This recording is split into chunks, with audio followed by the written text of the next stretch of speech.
Broadcasting live from sunny South Florida, and the best way to start your Saturday. This is KMA Talk Radio. Life, liberty, and the pursuit of fine cigars. And now your KMA crew. The man with the scoop, William Cooper. Alex the Goat Tavella. And always telling it like it is, Honest Abe Dababneh. I like to smoke them like the Winston Churchill, like John Kennedy, yeah. Remember Coach Red Auerbach, smoked up for victory, yeah. Well, you can take my wife, you can take my car, but you can't take my big cigar. My cigar. Good morning to all our loyal listeners, libertarians, and lovers of the leaf. Honest Abe here, and we are broadcasting live episode number 610 of KMA Talk Radio. And as always, I'm here with my trusted gang, the man we call the GOAT, Alex Tavella, our dear friend, always bringing us industry news, rumor and teaser free, William the Scoop Cooper. And our guest host this week is none other than the man himself. We call him the Secretary of State, Mr. Evan Darnell. Is this your first time on? Well, it's actually his first time. As a co-host. As a co-host, man. He's in the chair now. The host is a little bit different. It ain't all about you. We just bring somebody in to torture them. So that fourth person is just. Well, KMA Radio was the reason why the Red Meat Lovers Club cigar exists. So literally, absolutely, I'm pretty indebted to this format. Thank you, Abe.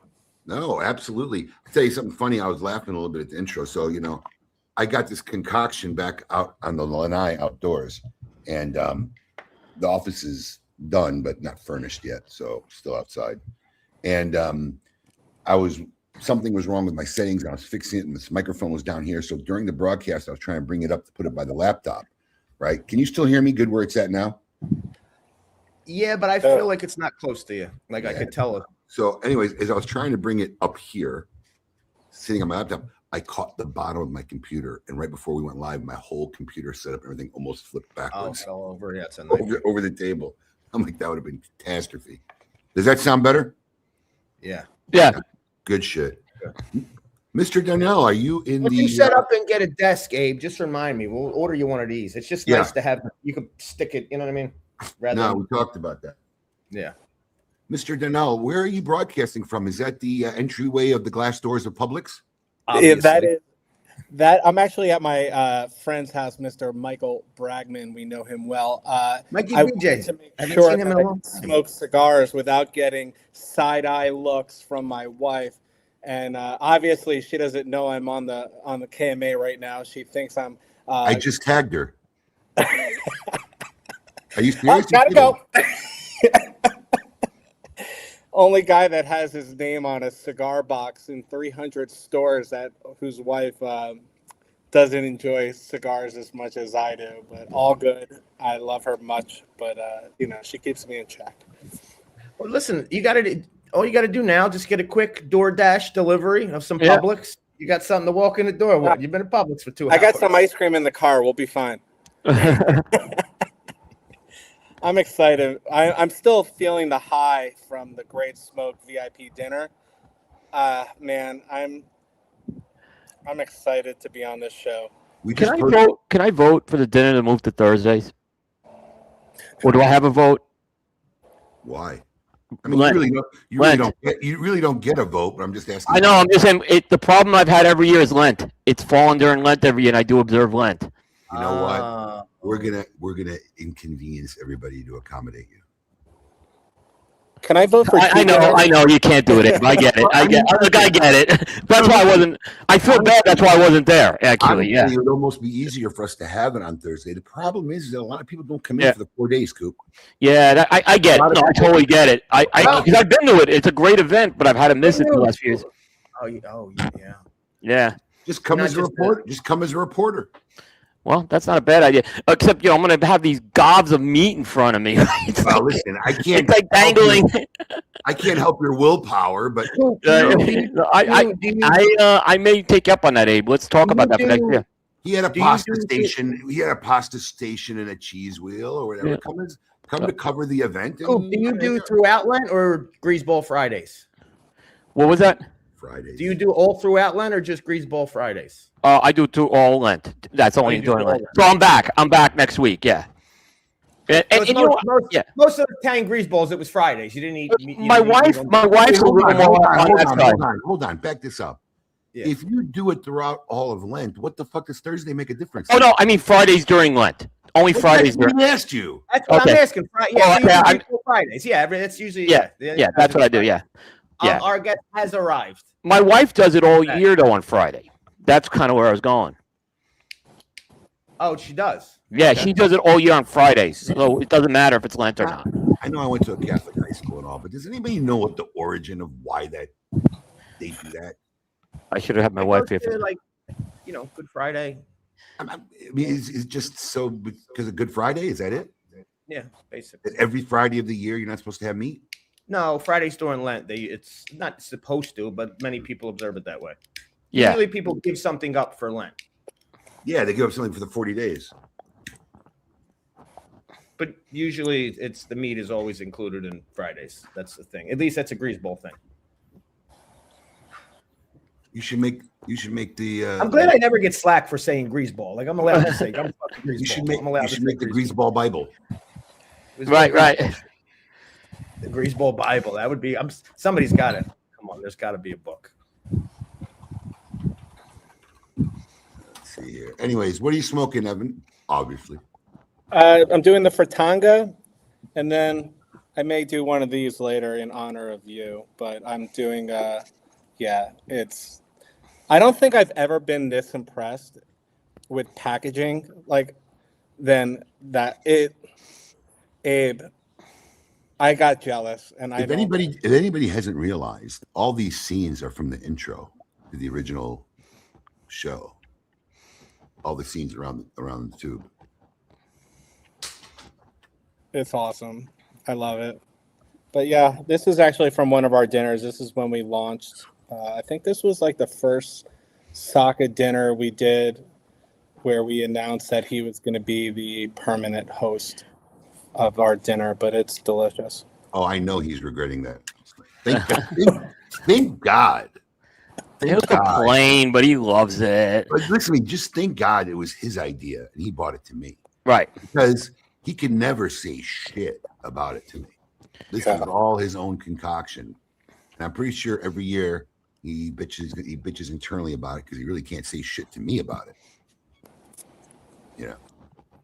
All right. What's everybody? A happy Easter, happy Passover to everybody. What's everybody smoking for the show? I went classic ribeye with the red meat lovers. I mean, this is what I think about for red meat lovers, ribeye, and this is Evan through and through. So it's like, yeah. Yeah. I have the same one. This is part 3 for me. Same one. I really did like that original Parejo that was done the first year. That was exceptional, and that's kind of like a unicorn in a lot of ways. Wait, the first one, the one that was like 6x56. Yeah, that round one was really good. That is the majority of the people's probably least favorite too. But you know what happens, Abe? When it aged, it became something really good. So a lot of people smoked them quickly. I had gotten several of those bundles, and they aged unbelievable. I think the box pressed version, the meat box press. I have that. That's what I'm smoking. Which became the ribeye. Yeah, it's really good. Probably one of my favorites. Yeah. Alex, what are you lighting up? Oh, everybody's a lot of Mago Vices out there today. I got to have one before you. You did.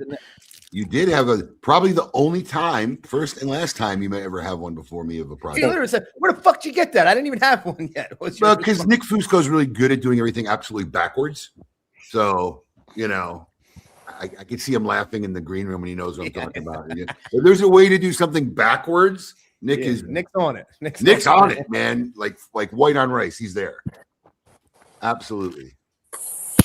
All right. Well, considering we're torching him, are you ready to get it in? Might as well bring him in. Let's talk a little bit about this project. I want all of you to get up out of your chairs. I want you to get up right now and go to the window, open it, and stick your head out and yell. It's time to meet your maker.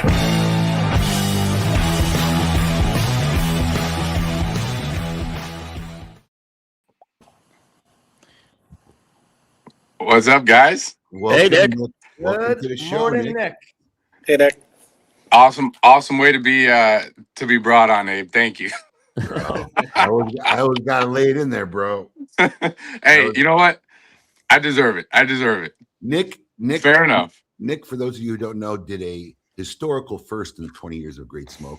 He actually sold product that wasn't there. Never before happened at the Great Smoke. Never before happened at the Great Smoke. Hey, I've been getting emails though. Everyone loves the tins. The pre it worked out. Thank God it worked out. It worked out. We just like to have been in the loop on that. Yeah. I started getting customer service messages about it, and I'm like, what? What are these people talking about? There it Look at is. Evan showing off. There he is. Yeah. If it didn't work out, Abe, I think you would be at my front door with two guys dressed in black and a Tommy gun. Well, I didn't know they were for sale, Nick, and I was telling you I'm a huge fan of those style tins. So I was like, man, I'm excited to see this series come out. Yeah. Thanks, Coop. I appreciate it. Yeah. I think Briggs already gave you a PO on that, right? Nick, I think you already got a PO for those. We're gonna have them soon. Yes. Oh, yes. Yep. Briggs sent it in the other day.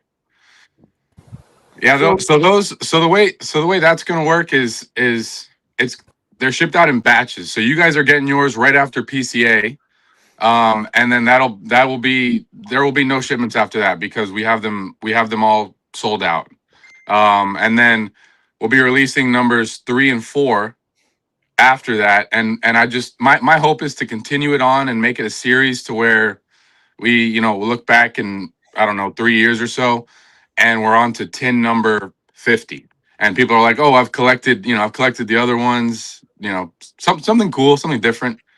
That's my concept, my idea with it. Nick, everyone who's doing the tins are doing it with how can I put the cigarellos or some of the mixed filler stuff. You're doing it with premiums in there, which is really good. Yeah, thank you. Yeah, that's exciting as well. There are some that do tins premium. Well, some of those are mixed though. Those Davidoffs. No. Some of them are, but I'm talking about for PCA this year. I think Nick's got the mixed are the small ones, not the cigar size ones. Yeah, and those, but that's an older one. I'm just saying for PCA this year. Oh, yeah. This year. I'm sorry. Yeah. You're right. You're right on that one, Abe. Yes, you're right on that. Correct. Just happen to have one nearby as you talked about it. For a lot of the premium, or not a lot of, because there's not a lot of them, but for the premium tins, what came to my mind initially was the Opus tin, and that was kind of really the only premium, fuller size cigar tin that I could think of. And I know those they're a nice, they're like a good solid price. So I wanted to introduce a 5-pack tin that was came in at a pretty good price for the industry, and I think we were able to accomplish that with this series. And the 5x50 box press, it's the same size as our Mystico, which is the only one that we don't have in a tube. And for me, that's one of my favorite daily smokes because I can still get 45 minutes, sometimes maybe like an hour out of that. So I figured, a 5-pack, coming in at $11 a cigar it's great value. So that's another little thing that went on in the background. But I would like to share what I'm smoking if you guys don't mind. I know you guys were sharing what you were smoking earlier. Absolutely. There's a very cool new collab between Smokin' and El Mago called the Mago Vice. I got the box too. Nick, is there a possibility you could turn your phone sideways? Awesome. Great way to start the morning. Can you hear me? I don't know. He didn't catch that at all. Can you hear me, Nick? Can you hear any of us? Did I lose you guys? I think No sound. Can you hear us? I don't think you can hear us. Can you hear us? You lost us. Alex fixed his I can't hear you camera. guys. Alex fixed his camera and fucked Nick's speakers. Yeah, No, somehow. sometimes when you adjust, I've had that problem with StreamYard. I don't think it's Nick. Let's see. Nick, if he can't hear us, I'll text him. Oh, he's gonna come back. Pretty Yeah, come back. Fire this thing up. Anyway, I'm gonna tell you something. I've smoked over a box and a half of these already. You've been high on this, Abe, from like a couple months ago when you were talking about when you were kind of quote unquote teasing it. You've been high on this. Nick, can you hear us? He can't hear us. I can hear you guys now. Okay. There you go. By chance, is there a possibility you could turn your phone sideways? Yes, sorry. Yes. No, it's And I'm sorry if I was just rambling on. I was talking, I didn't hear anybody, so I just kept going. That's all right. There we go. There we go. Sorry, It's sorry, still like guys. oh no, it's not. No, you're good. Because we're shrunk. So back to Mago Vice. I don't know this or not, but have you done any collaborations like this with a retailer yet? Never, Abe. Smokin' was the first collaboration where I was able to, where we were able to accomplish a collab that utilized the colorful tubes. Because like we talked about in the beginning, the tubes are a beast in and of themselves, and on the logistics side, it's a solid commitment to actually get a custom order going. So you guys were the first to do something that I would say is this detailed of a custom collab ever with me. So this was a really cool experience for me, and there's one problem with the tubes. Okay. I have about 16 of them lying around. I just can't find myself to throw these away. I'm gonna end up having like I gotta figure out something I can make. Maybe I could glue them all together, make a mosaic or something, but I can't throw them away. So I got all these tubes lying around my house. My wife's like, "Are you throwing these out?" I'm like, "No, You can't do it. I know. You can't throw them out. They're beautiful. Yeah, they really are. Yeah. It hurts on the inside to throw them out. It does. Yeah. It does. So I remember, because I got a call from one of the guys on our marketing team. He said the question he asked me was, "Is it too soon to do like a 90 themes project?" I said, "No, it's like fucking 30 years ago." And I was driving on I-95, either going to Fort Lauderdale or Miami or something. I said, "Let me call you right back," because instantly I literally thought of Miami Vice for whatever reason, and I thought your company would be perfect. And we always like first-time projects with companies we never worked for. Those are kind of like, I've done a lot of projects with Matt Booth. I've done projects with Pete. To work with somebody fresh and new is kind of cool. And God knows how many we've done with Steve. So I remember I called you up and I said, "Listen, would you be interested in doing this project? And this is what I wanted to do." And what were your thoughts when I asked you that? Right off the bat, I was extremely. Let me ask a question. When you saw the phone ringing, because like I seldom will call, guys in the industry unless there's something like I need to get done or there's an issue, or there's a problem. When you saw the phone ringing, were you like, "Oh fuck"? Run. Yeah, that's what I see when Abe calls me. I run. You want the honest truth? Fuck yeah, we do. I was like, "Oh shit, what I do wrong this time?" Yes. It's true. That's so true. That was my initial thought, and then when I slid my phone, my finger was shaking, but I slid the phone, and then you picked up and you were like, "Hey Nick," like you sounded very cheery, and I was like, "Okay, all right, here we go." Let's see where this is going. Right. All right. Yeah. No, and Abe kind of just was like, "Hey, random idea that just popped in my mind. You got time?" I was like, "Yeah, sure." I was also driving. And he kind of gave me the background, the concept of what he wanted to do, and he was like, "Listen, Mago Vice, influenced.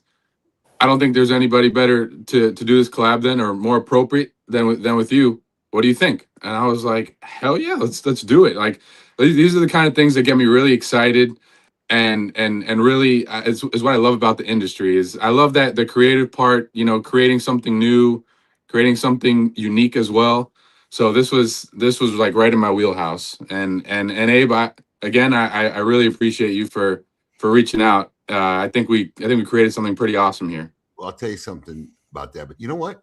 There's some good ideas. Maybe we should have a contest to the coolest thing you could make with the tubes. That is a good idea. There's a lot of cool things. Hey, listen, if you bought a box, you got 10 of them to work with already. Yeah. So that is a good idea. So I'll tell you what, a lot of times when we work on these projects, whether it's they got time or they don't want to get to it, it's a long process. When we do a project, and sometimes I'll talk about, man, we've been working on this a year and a half or 2 years, whatever. It's not the making of the cigars. It's all the development of packaging or everything else that's going into it that takes time. Bands, we're making bands, stuff like that. So I knew this was going to be fun because I think it was the next day Nick started texting me some art from his graphic designer. And it was I was like, holy shit, man, this guy didn't waste any time. And then it just started to evolve. And we started going back and forth. There were limitations on what his guy could do. And we started having our team do some stuff. And it kept going back and forth. And I think we nailed it at the end. I think we changed it enough times that we got it right. Yeah, absolutely. And we I feel like in this project we pushed it to the limit. We pushed it to the limit. Because we weren't even sure if the manufacturer could actually fulfill our designs and put them on the tube. That's how like balls to the wall I think we went on this design. And then finally we had that moment where we were like holding our breath for a little bit, and we got that first sample in, and it just came out awesome. And we were like, yep, this is it. So it was cool. It was really cool all around, and cool to work with you firsthand, and not only get yelled at by you, but also get praise. Preston, I think we might allow that. I think it'd make cool. Mix up some rounds and some squares. You can make something cool. Sure. All tubes are in. All Mago tubes. All obviously. All you got to clarify. No, you're right. Not obviously. Nick, I got to tell you, this is one of the few times, and this is like my fourth or fifth one. I have no idea what I'm smoking. You handed me one at the Great Smoke. I liked it. I waited for it to hit the and as soon as I started smoking, and I just haven't taken the time to even look at. Give me some wrapper binder filler, because although all I can say right now is I like it and I enjoy it, I don't know what this cigar is. Okay, what you got there in your hand is a San Andres Maduro wrapper, Ecuadorian Habano binder, and then the filler is comprised of Nicaraguan fillers from Esteli, Condega, and Jalapa. So you got a Mexican, Ecuadorian, Nicaraguan combination, the trifecta. I love it. It works. There. Yep. It works. Yep. I remember when the initial idea came out, Abe and I were going over a few different wrapper options of what we think would work best. But for this, I don't know, for this branding and like the Miami theme, we both landed on the San Andres Maduro, and like we kind of agreed. I've always been a fan of the San Andres Maduro. In fact, right when I got into cigars, I mean, none of you guys are going to know this. I have to go to somebody like Lou Rothman or somebody really old, because I can't tell you anything about the brand. But right when I first got into cigars, so that's roughly 22-ish. So, I mean, fuck, we're talking, 32 years ago. Somebody just popped champagne. Evan Darnell, you just pop a bottle of champagne? What was I popped a tube. Oh, it sounded like a bottle of champagne. That's how good the feel is. Right? I'm curious to know. So good, you feel like you popped a bottle of Don. Hey, when was that phone call to Nick first? I'm curious to know, like, how long. Last summer, early summer. Yeah. Sometime, almost, not a year ago, maybe 9 months ago, 10 months ago. Cool. So a cigar I used to buy, and this is before I even knew what a wrapper was, anything about binder, filler, or any of that shit. I was just getting it. There was this brand, and it was called San Andreas. And I remember because I used to pronounce it San Andres back then. And it was a cigar that came in a gold foil that just said San Andreas on it. And I need to, you know what, losing town for another 3 days. I'm going to call him or I'm going to text him. I'm going to ask him if he knows who made that or what that was. Because I saw it in a lot of cigar shops, and I think the gold foil probably attracted me to it. It was wrapped in some kind of gold thing. Or maybe there was a gold like wrapping in the cello or something like that. But I remember being gold. And I used to like it a lot. So I knew I liked this wrapper before I even knew what the wrapper was, or what. I didn't even think that San Andreas meant a wrapper. I thought it was just the name of a cigar, you know. So that's how far back I go with that wrapper. Cool. Yeah, I know. I feel Yeah, like that's tough because unfortunately, typing in San Andreas cigar brand. no, That's why no. that's hard to. A lot of things pop up. Yes. Lou, listen, you know, it wouldn't shock me if I asked Lou about it. He goes, oh, yeah, I got a box of them in my museum over here. He may actually have a box. That's how in-depth he knows stuff in this industry. So it'll be interesting to see. But I'm going to text him after this show.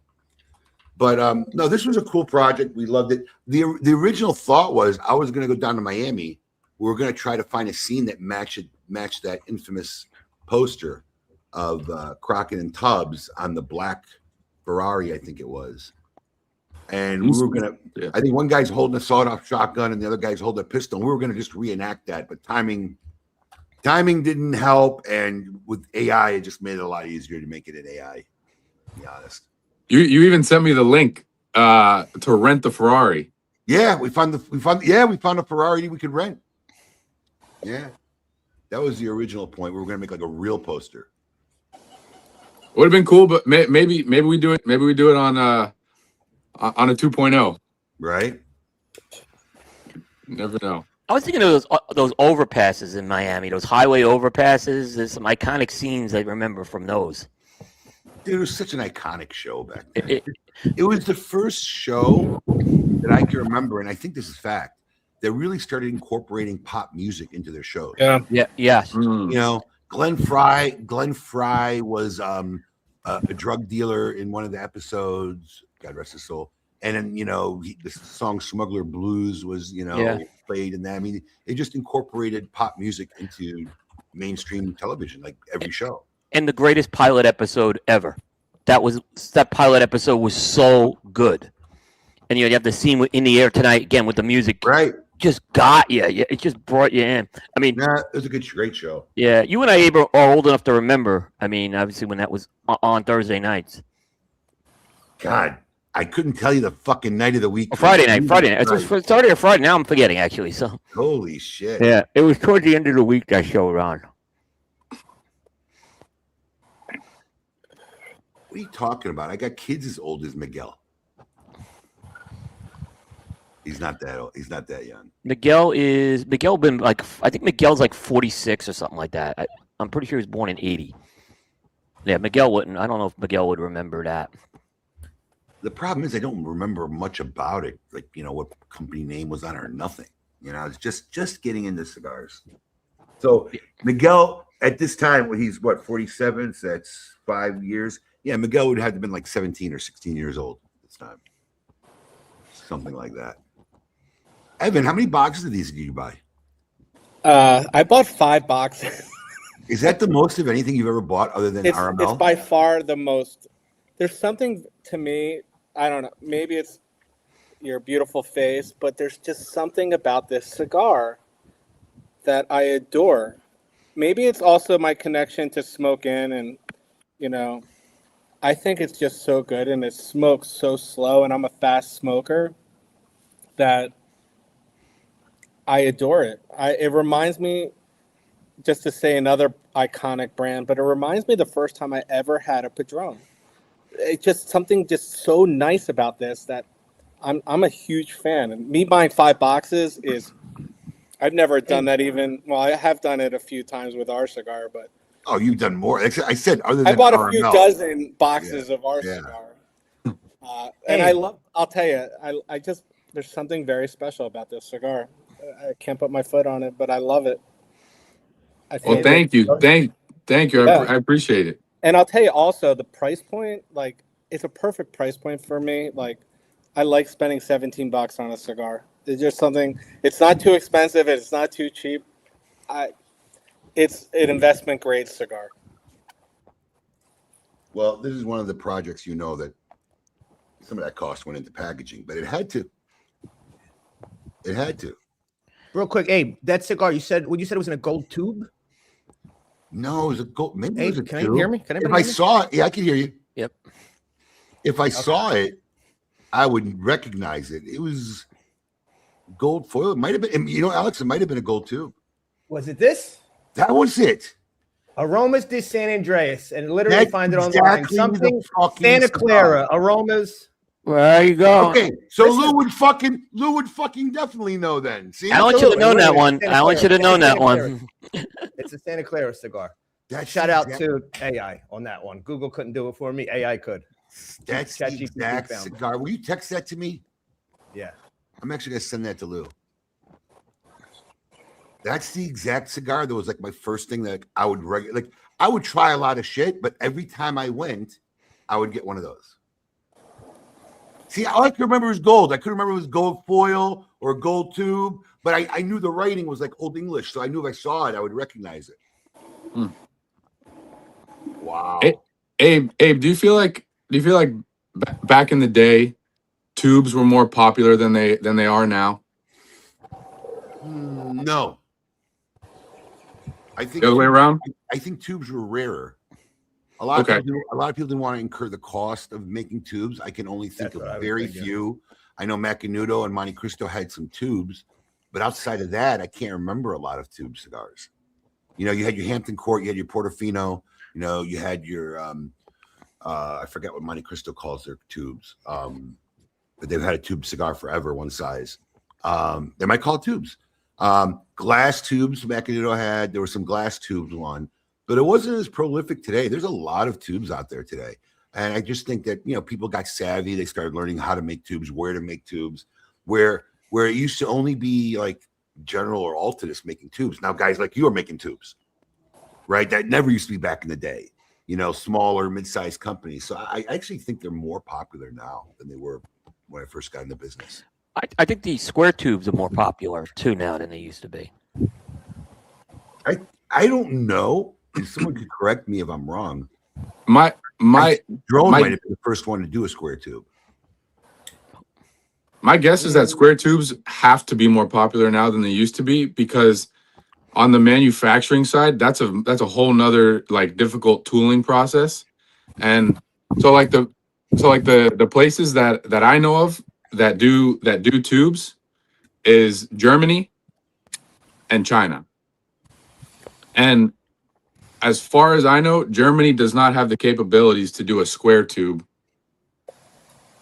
Only China does. So I'd have to imagine that it was more rare to see that back in the day, just because it was less available. I love the square tubes. They stack nice in your humidor. They sit, square tubes. They don't roll. They don't roll around. Yeah. Yeah, I think Padron might have been the first one I could remember. That's the first one I can remember. Soberano and Presidente. That's the first one I remember for sure. If they're not the first, they kind of made it like vogue, so to speak. Yeah. No, these came out great. Yes, they did. They absolutely did. And honestly, look, what makes it even better is he made a knockout blend for it. At the end of the day, that's the most important thing. You could decorate something as pretty as the world, but if nobody's enjoying what's inside, what's the point? And I gotta give a special shout out and a thank you really to my partner in the factory, Miguel Pinto, who showed me the ropes and who really was the one who took me to Nicaragua first, where we made the 5 initial blends. So in 2022, when I bought into the factory in September, we had a small 1-story, maybe it was like 4,500 square foot factory, and then in January of 2024, we got an upgrade where we moved into an old elementary school building that's like a wraparound corner unit, I guess you call it, corner building. And as fast as El Mago has grown, is kind of the factory had to keep up that pace and even be a little bit ahead of it. So us being able to go there and then not only keep up on production side and grow the factory, but also keep up and start growing our own tobacco to help with quality control and make sure that we know that what we're putting in the cigars is the best possible quality. I think that's been a key for us, and I think that's a big factor in obviously in a cigar company's consistency and quality control, but just overall overall success and ability to deliver a product where you can kind of really put your own stamp on it, because what's going into the actual cigar. And so all of the filler that we used in the Mago Vice blend is our own that we grew. And so we grew around 30 acres in 2025. We're probably gonna double that, if not a little bit more, this year. So I think that's just a huge key. And I think, I'm gonna toot our own horn a little bit here, but I think that's a big reason why this blend came out so well. And I think I really think it's an amazing blend. Obviously we wouldn't put anything out there that we don't personally approve and enjoy. And I really think that we hit a home run with this one, and I think the feedback shows it as well. One of the changes that I opted for, which you were a little surprised at, but I'm so glad we did it, really, is, originally Nick had something designed. You can't fucking see it on the screen, but he had something different designed for the center of the band. He wanted to create something Mago Vice oriented. Yeah, thanks. And I just didn't like anything. I told him, I think we should just keep the traditional Mago Vice historical picture there. And he's like, yeah, you think? I'm like, absolutely. Yeah, and all we did was just added Mago Vice and Verd. Yeah, it's part of it. Yeah, I'm so glad we did that. Abe, I did get confirmation. 2016 Intertobacco Trade Show. Padron introduced the first ever to come in square aluminum tubes. Mr. Chat G fucking PT. I gotta admit, man, I'm sad I didn't listen to you earlier and get on that boat. I let you just run wild with it for about a year or so. I gotta tell you, I hate to tell you, but you may want to consider making a move soon from ChatGPT to Claude. You know what I heard about Claude? I don't know. I got to research it. Claude's gotten their terms and conditions because it's a public platform, especially for Claude is. Anything you put in Claude can be obtained by a court of law. There's no confidentiality agreement or anything that you ask by a subpoena. Okay, but the other side of that is anything you put in the Chat GPT, who currently signed a contract with the U.S. government. So whereas the problem was Claude said, no, U.S. government, we will not just give you information over. And that's why Anthropic got beat up. But what happened was a lot of people left. I don't know if you've noticed, but it's just running slower. ChatGPT is running slower. It is running a little bit slower. You know why? Because millions of people left and went to Anthropic once they signed a deal with the government. So they're taking a hit a little bit. But why would that make the software go slower? Well, you got less people paying for server space. You might not run your servers as hard as you want. Listen, 1 million people drop $15-$20 a month, they disappear. That's $15 million a month. Now? I'm starting to use it a little bit. I'll let you be my guinea pig. No, for you, stick with ChatGPT. If ChatGPT's better with cleaning up emails, images, Claude doesn't. But for like if you're doing Excel spreadsheets and shit, Claude is actually really good with that shit. So I know. So I know that Anthropic declined to basically hand over their data to the government. Here's what they declined. They didn't decline to hand over their data. They declined. It's a little bit. They declined giving the government a backdoor tool that they may use when needed. And they were like, "No, we're not giving you a backdoor in our system to go look at data." So that's Essentially, same thing, but that the government literally just wanted a backdoor in the clause, if so needed. But at the end of the day, they have no choice. Whether it's tomorrow or in a year, all that data is going to go to the government. I personally believe in my heart that they don't have a choice, because the government can mandate that it's for National security. Yeah, national security, and it's over. That's it. Listen, And I don't listen. It's getting to the government whether whether they know they're going to give it to the government or not. That's going to happen no matter what. Yeah. Yeah, or what they'll do is if really like they're so secure and the data is just it's unleakable and the government really wants it, they'll force Anthropic's hand by forcing a sale. They can do that. They'll do it. Yeah. Sure. Yeah, it's like exactly. It's like regime change but for a private company. Right. Yeah. 100%. Also, I heard that. Or just the CEO will commit suicide after dinner. There's always that as well. That's funny. Yeah. He'll have 2 bullet holes in the back of his head that he did to himself. Yeah. Hey, the new conspiracy show. Conspiracy theories are if that was a stock, that stock would be going way up. That's what it was too. They wouldn't give the government permission to build autonomous weapons with their AI as well. Jesus. Have you heard about these drones that they have going out that are just like assassins? That the drones can just locate, like Face ID someone and just eliminate them? Frightening times we live in. Yeah. Times. Thanks, Palantir. It's probably going to get worse, if anything. Palantir just moved into our backyard here in Miami. Really? Did they? Yeah. Wow. Yeah. Well, speaking of which, change speeds a little bit. Let's get on a little bit on philanthropy. Jesus, I'm off today. Evan, were you just on the news recently? How do you fight? Evan's like the Forrest Gump of the cigar industry. I told you. Like I just saw you on the news recently. Yeah, because you have like a police scanner in your house, just listening for shit? Something like that. Evan shows up where there's a problem.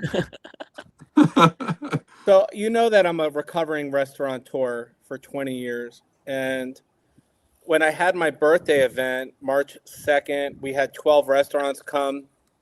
I knew 11 of them, and the 12th restaurant came as a favor to another friend of mine, and they were basically celebrating being open for 4 weeks, and 2 weeks after they came, someone busted out. They have 10 windows in the restaurant. Someone threw a brick through 10 windows. Oh, I saw that. So that was a $7,500 bill that a brand new restaurant could not afford.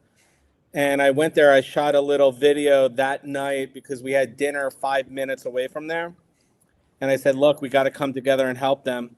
To the club, it got picked up by another Facebook page, and we raised $8,000 in 24 hours through the club. We literally got them the money within 48 hours of this happening, and the news wanted to know who is going on making a Facebook post and raising $8,000. So that happened. We've raised $2.5 million, but I don't through various causes over the last almost 9 years. And I don't think any raise has come close to the press that we got from helping a restaurant that just needed a little reset on their bill. So that was pretty cool. Well, that's awesome. Evan, just real quick to give them another little shot. What's the name of the restaurant? Where are they? It's called Hellenic. It's in Coral Springs. It is a brand new restaurant.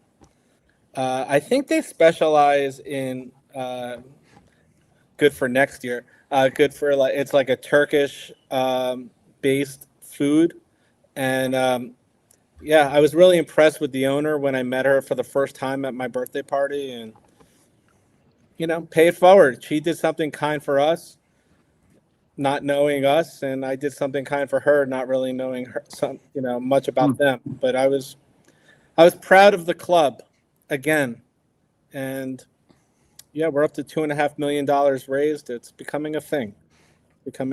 Cigar meat. Yeah, I mean, cigars. You know how charitable the cigar industry is. It's a well-kept secret of how generous.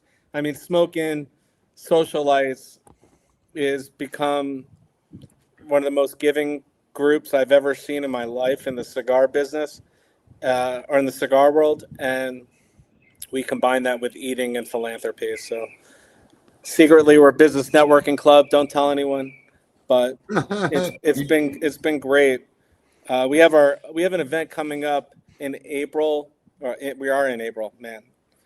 In Las Vegas, we started our first ever Alex, chapter. what are you doing?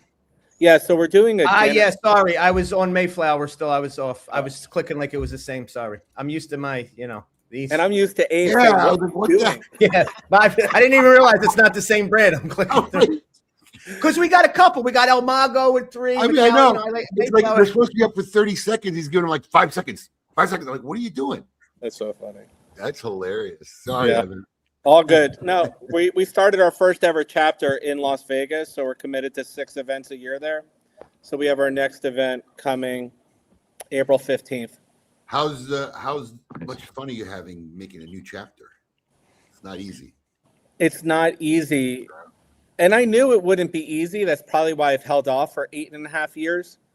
But when the events aren't in my own backyard, it's just huge leaps of faith. Whether it's just, what you do is systematic, right? And it's hard to go somewhere else and just explain or teach the system. The only way that can really be successful is someone who works with you here, been doing it with you here, is moving, just happen to be moving. That's where you go open up a new chapter, right? Right. The ins and outs, how you work, how you put them together, how you organize them. He's been involved already. And that's kind of the best way for that to work. But to go to a city cold and try to pick somebody and explain it to them without them really experiencing a half a dozen of events with you, like from start to finish and what you go through, it's hard.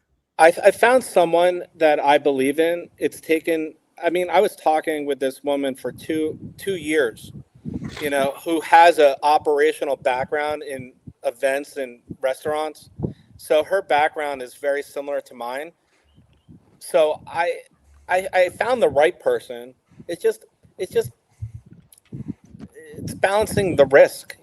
Our events cost a lot of money because we don't go into them, thinking that, we'll just half-ass it. It's full on epic or nothing. So I will, we're doing events. Our second event was equal to like us on our 30th dinner here, full buyouts of restaurants, marching over to a cigar shop 2 doors away, having some Red Meat Lovers Club cigars. It's part of your success, honestly, is the relationship you have with Savino. And I'm telling you, every time I talk with him, he's such a nice guy. And he was at the Great Smoke Dinner. And Savino is the owner of Potions in Motion, who does the catering, I think, almost for every event that Evan does. And of course, we've got to know Savino and Sexy Chef over the years. And, this was, they're really top-notch people, professionals to work with. And they don't hold back. They really, go over the top and are very experience driven. And it's one of the reasons why this was the first year where we had them not only do the dinner that we do with you for the Great Smoke, they did the brunch this year. Yeah. And everybody was absolutely blown away. Listen, just from a logistical perspective, I was happy as a pig in shit. I could care less about tasting any food because every year, that's my day of rest. All my real responsibility, major responsibility that falls on me to execute is kind of over by then.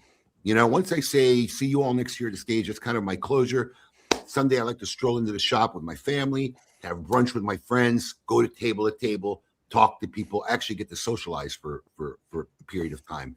And every year, it's a stressful situation. The caterer, listen, it's the same caterer that does the Great Smoke.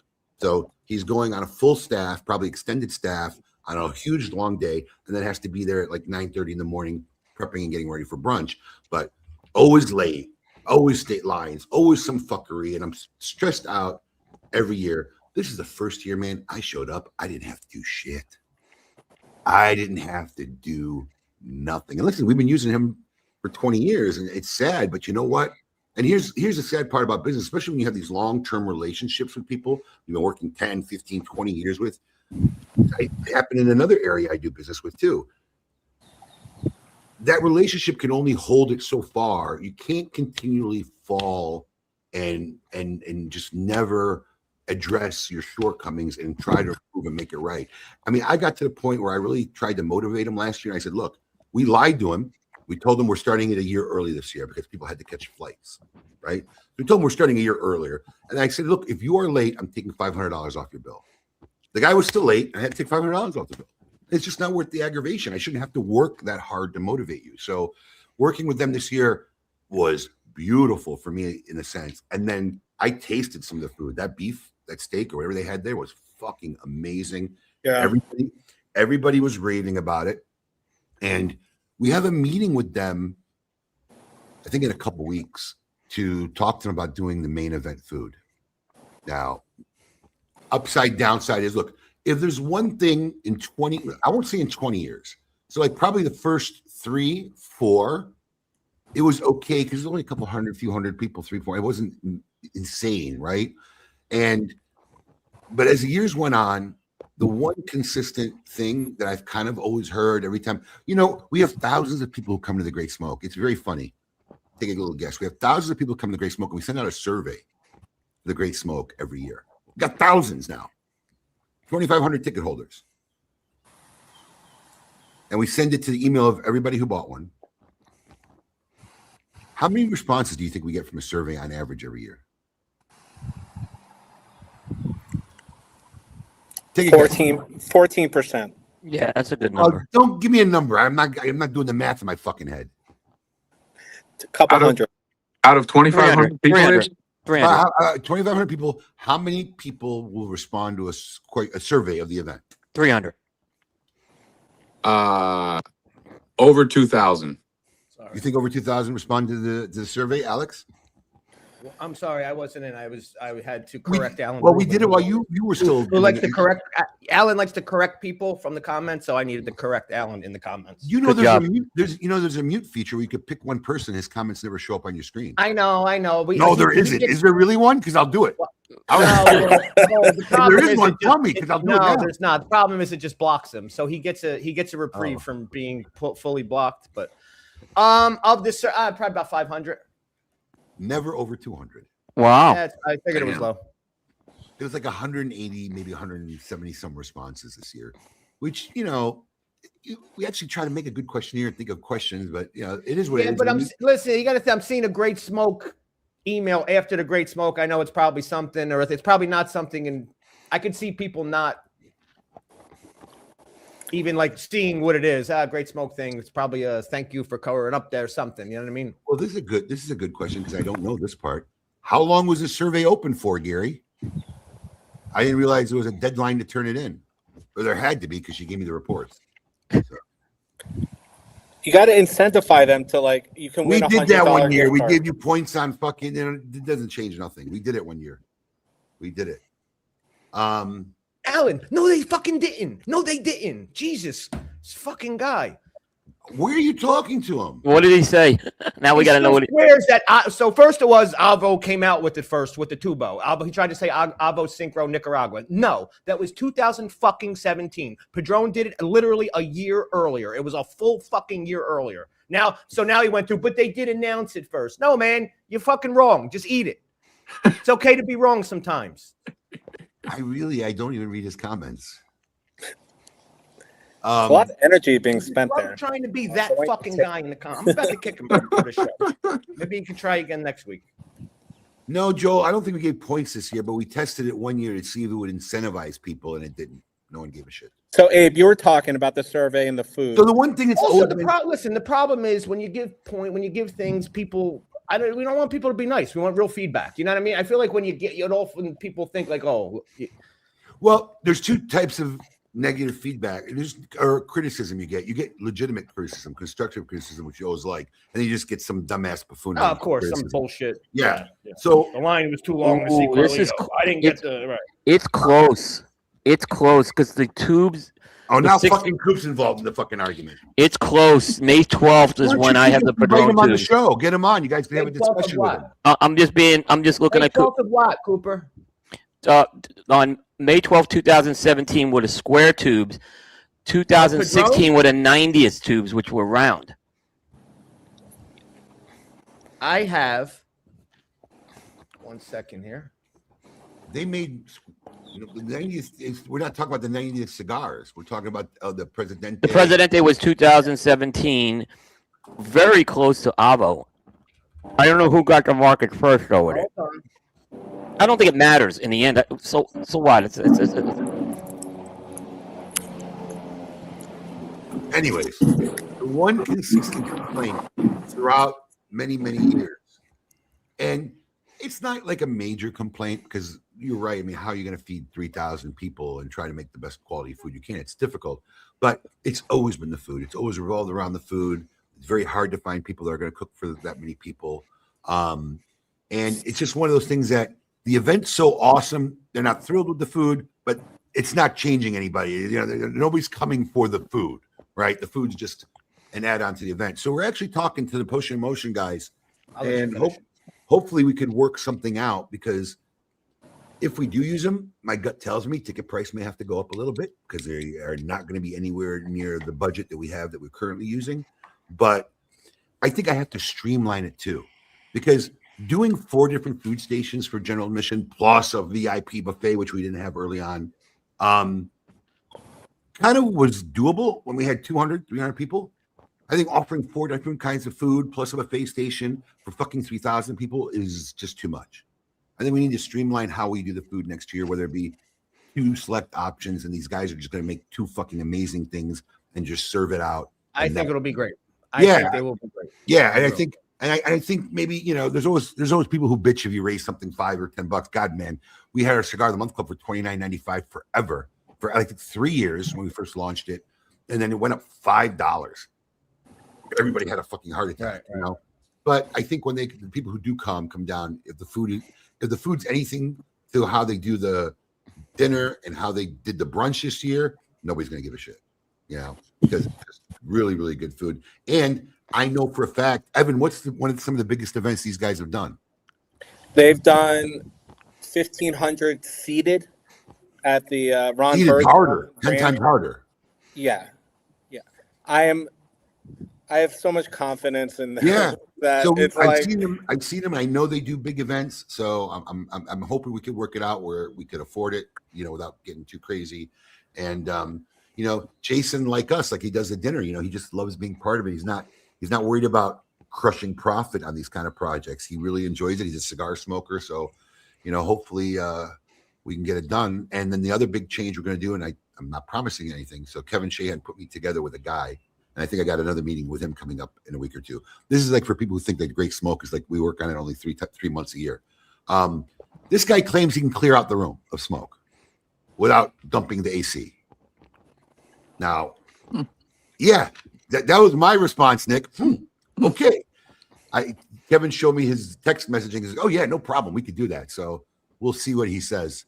Run it by some HVAC guys and see what's possible. Okay, Alex, I know you're biting at the chomp. Go ahead. Now, just real quick, because I know we got to go to break. Let me present I got to do 2 things. First, I got to present my evidence. I got Cigar Journal, September 2016, photo in hand. So. But okay, yeah, that was Inner Tobacco. Inner Tobacco, that's what I said. said. You're right. I didn't see that. I need to take, I'm sorry, just give me a second. I need to take a quick screenshot of this. I want to keep this. Wow, he said he's wrong. Yeah. I see a T-shirt potential I see there. a T-shirt right there, bro. I'll pay Right that. there, baby. Yeah, because my story, I'm looking at my Wait, story. That's the U.S. take- release of these. Take a Yeah. screenshot of Good that. job, Take the Alex. bubble, cube it Just out, Alex. screenshot it just like I got you all set. Listen Of just to the me. bubble. Yeah, we're going to clip out just the bubble and make shirts. Wait, the bubble with his name, and I'm wrong. Yeah, no, do the the- whole one. Him, his Yeah. name, his caption right there. Yeah, I just got like it. a little square Yes. block, and we're gonna make Yes. T-shirts and put them on smoking.com, and we're gonna give them away for free, so I don't have to pay him a royalty. How about that? That's Yes. great. Give it away for free, so we don't have to pay a royalty. All right, we got to go to a break because I'm pretty sure Alex is late for the bathroom. Yep. Don't go anywhere. We'll be right back after this. Imagine not choosing Monte Cristo. Imagine not choosing greatness. The difference between us and everyone else is in our DNA. The flame of Monte Cristo never extinguishes because greatness is more than high ratings and exceptional cigars. In greatness, there is history, development, and constant innovation. Choosing a Monte Cristo is not choosing the easy way. Choosing a Monte Cristo is deliberately choosing the best option. Since 1935, we have strived for excellence. Our brand is backed by thousands of pickers, bunchers, rollers, salespeople, and aficionados like you. Choosing Monte Cristo is more than simply choosing the best. It is joining a family that believes in greatness. It is knowing that Monte Cristo evolves with the times, but still maintains our values and storied traditions. Choosing a Monte Cristo is choosing not to settle for less than the best. Lighting a Monte Cristo is taking a trip down memory lane, yet enjoying the moment and getting excited about the future. Imagine not choosing Monte Cristo. Imagine not choosing greatness. Now our story continues. Without forgetting where we came from, we are creating the future, one blend at a time. Here's to the past, present, and future. Monte Cristo.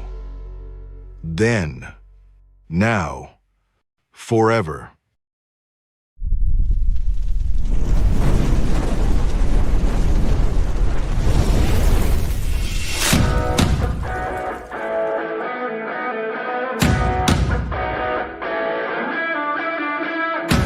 Honest Abe here with the GOAT to tell you about Smokin's Cigar of the Month Club.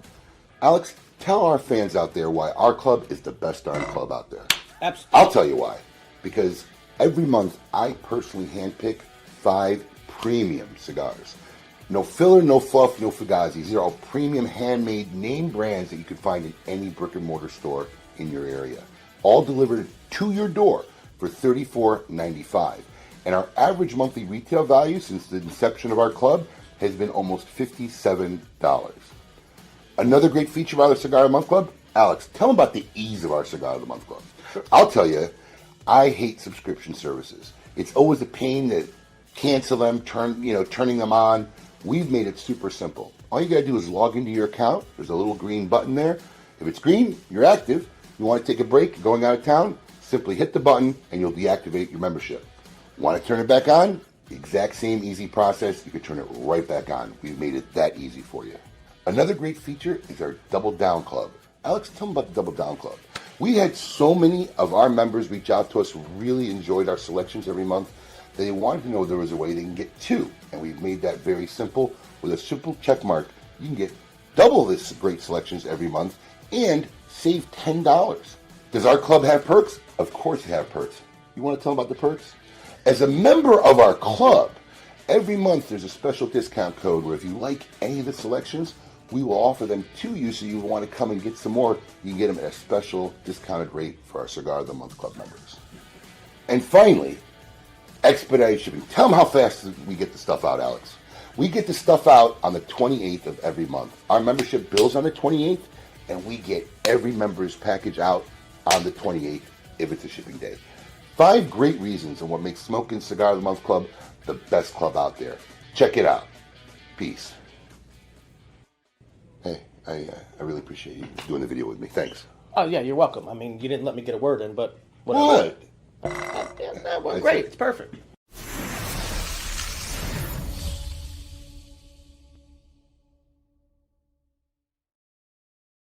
Welcome back, everybody, to hour 2 of KMA Talk Radio. Al, why'd you take it off? I was going to leave it on the rest of the show.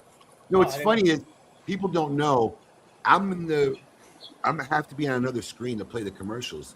So I realized, like, halfway into it, Alex left that comment on when he went to the bathroom. We were the whole show. I was going to leave it on the whole show. That was funny. Yeah, T-shirts on the way. What a unexpected heated debate today. Just random on the scene. Who'd we lose? Evan. Oh. His wife must have found him. So I probably did find That's the first. Hold on, I'm gonna text him now. Hey, can you guys hear Abe? I hear Abe. Yeah. Can you hear us? Oh, you on a phone? Yeah. That's probably why he probably needs to come in and out again. All right. I'll reload it. Evan's back. Did your wife catch you as soon as you went up? Yeah, there? Your wife must have found him. Apparently, my ice cream has melted all over her car, and she has a. I'm happy to be back. I'm happy to be back. We got everybody back in the room. All right, it's that time. We like to start the second hour all the time, testing our musical acumen and how well we can name tunes. And this segment is brought to you by the fine folks from Macanudo Cigars. And it's time to find out whether you can name that jam.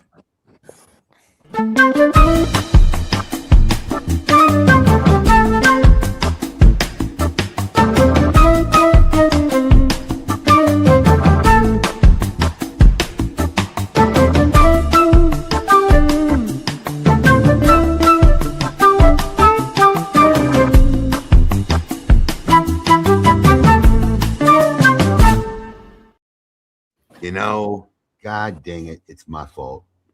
What is? He made the bottom banner, but I don't think I uploaded it. Sure fucking didn't. My bad. I'll have it next week. All right, easy enough. I know. I like to be on top of it. All right. Listen, you two guys are on your phone, which means when I hit this video, you're probably going to have to hit unmute, but you got a couple seconds before the lyrics start. You ready? Oh, there's lyrics this week. Oh, that's a weird shit. Go ahead. Yeah, it's the weird shit. It's the I did horrible with this Everybody last should get time. Everybody should get this. Here we go. Says that every fucking week. Right now. Buddy, you're a boy. Make a big noise. Playing in the street. Gonna be a big man someday. Yeah, you motherfucker. Yeah, everybody's on now. Everybody's in. It's still fucked up voice, but I got that one. That was easy. That was easy.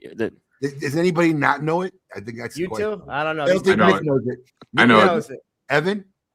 Yeah, I think I may have this one. I have this one for sure. You probably read it in the comments, you cheater. With the strangest voice I've ever fucking used. That was a good voice.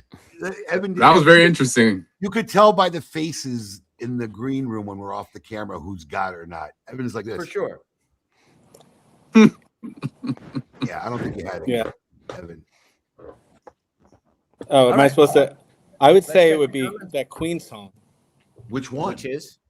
We Are the Champions. Incorrect. Nick? Yeah. I probably have the title of the song wrong, but it's like we will rock you. Yeah. Correct. Yeah. Okay.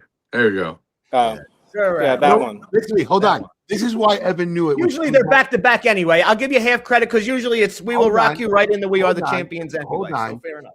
This is the proof that Evan didn't know it because I said he was reading the comments. He only I did not read the comments because no one put the song title in the comments. I didn't see. I don't have the comments in front of me. No, I know. I know that. Oh, that's. I thought that was all one big monstrous song. Well, it's kind of segues. It does segue. They used to play that song at summer camp during Color War, and you had to bring your bracelet to the bucket by the clubhouse. Jewish camp, shout out Maine, Camp Cobbs. 1987. What's with this thing with Jewish families that they send their kids away to these camps? Yes, we do. I mean, It was a big deal. It was a big deal in my all side my of town. friends did it too when I was growing up. But where did that start? How did that happen? Well, we like a break.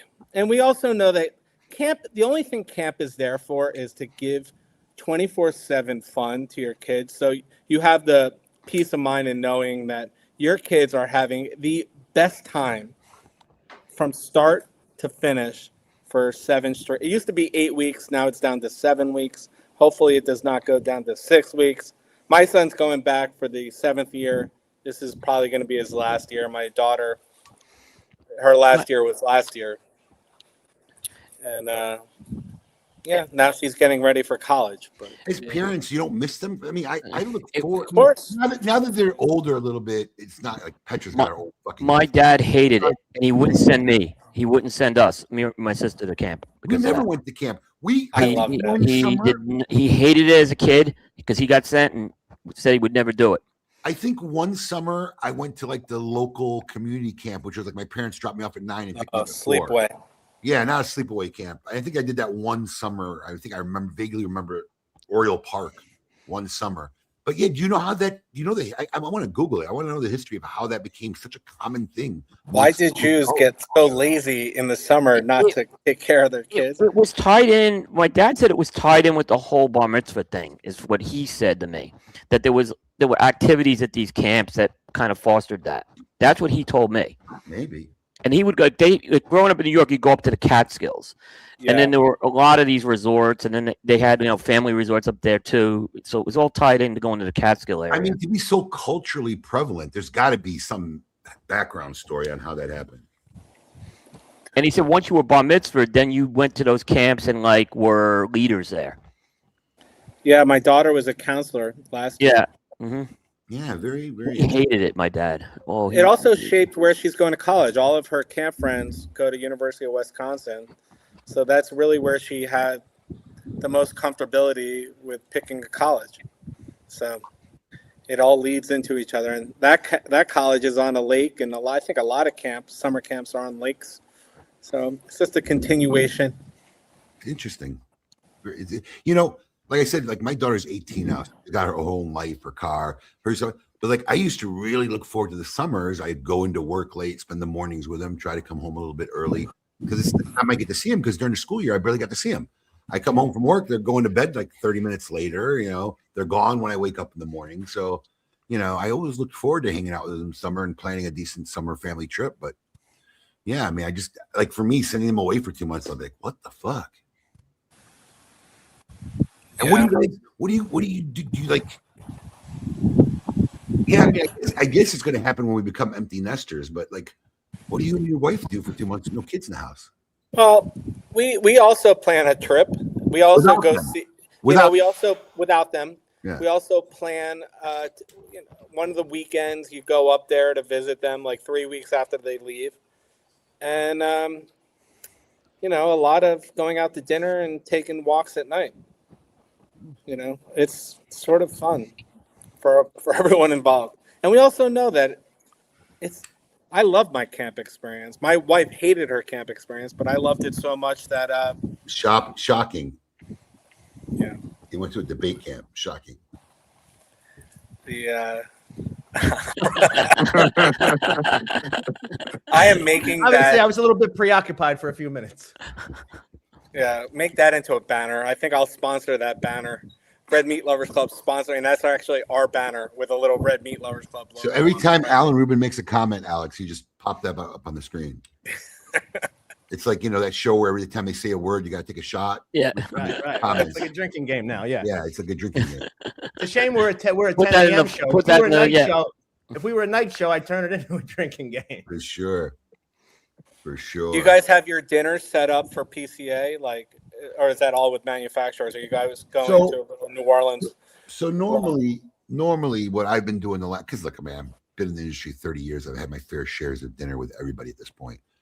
Normally, what I've been doing for the last 5, 7, 8 years is I let the guys take out my buyer, Matt, and some of the team that comes there, I don't really go. And I'll just book a nice experience for my wife and I because we really don't get a lot of alone time. So we'll just go somewhere typically ourselves in Vegas. And I think last year it was the first year I went to 1 or 2 functions. And, there's certain ones that I will go to. I'm not going to say names because I don't want to piss anybody off. But, I get invited sometimes to a very more intimate one. It's like 5, 6 of us or 8 of us. It's not, 200 fucking retailers in a room, that have been abusing me all day. And now I got to get abused all night by them. You know what I'm saying? So, yeah, sometimes I'll get a couple of intimate invites from manufacturers like that. And I'll do that. We'll do that. But the big crowd stuff or whatever, I really just try to avoid. I'd rather have a nice private time with my wife and I and let my team go enjoy the treating out and having fun. Abe, how do you feel Vegas versus New Orleans? I've been one of these guys, Nick, because this is an ongoing debate going back to when I got in this industry, when I found out there was a board, when I spent my 3 years on the board. This is an ongoing debate of what city, what time of year bullshit, or whatever. At the end of the day, I'm just a true businessman. I don't give a fuck when you do it. It's unbelievable the drama it is every year. I don't give a fuck where you do it. Yeah. I'm not using this to go have a vacation. I'm not using this as time to go, see a city. I can see a city at my own fucking time. I'm going this to do business and get the fuck out. And I've been, and people think I'm talking this way because of the size of our company today. But I've been that way since I fucking had one store. It's not a vacation trip. I'm going to do my work. And, there's good things to do in New Orleans. There's good things to do in Vegas. The only fucking thing I give a shit about is don't fucking interfere with my annual event that's been going on for 20 years. And they're starting to fucking do that. And that's where I'm having a problem now. The event's always been in the summer. Then they started some buffoonery thinking it would be better in April. I see no difference to what the fuck it is in April. You'll have 5 retailers that'll say, well, it's just a better time for me to leave. Okay, let's cater to those 5 fucking retailers because for every guy who says it's better, there's an equal amount of other people that say it's worse. Mm-hmm. So you're never making everybody happy, And now they moved it to March. We already had a selected date for next year, and I had to push it back because they have it next year. I can't go to the trade show. It's March 5th, right? Yep. Our event was supposed to be March 12th.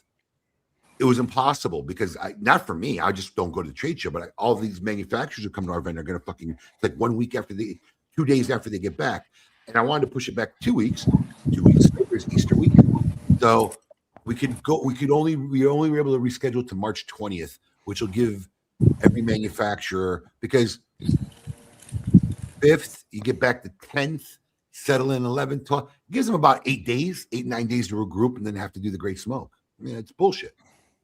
Tough timeline. Yeah. And these guys on the board know my event's literally the biggest one in the country. All right. It's been going on for fucking 20 years.